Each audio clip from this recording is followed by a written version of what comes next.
Mungesa e energjisë elektrike për shkak të vjedhjeve të kabujve elektrik për skrap po kthehet në një fenomen shqetësues për banorët të qargut të Fierit. Ky shqetësim është ngritur nga vetë drejtori i kompanisë që shpërndarje në Fier, Arjan Fasko, i cili thotë se persona të papërgjithshëm vjedhin telat elektrik për qëllime përfitimi, përpasoj që qindra familje kanë mbetur në errësirë për disa ditë.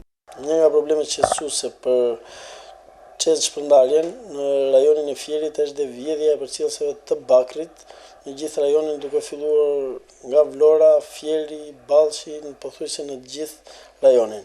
Ku para 2 ditësh kemi pas vjedhje të përcjellsave në 4-5 gabina të tokëzimit të gabinave.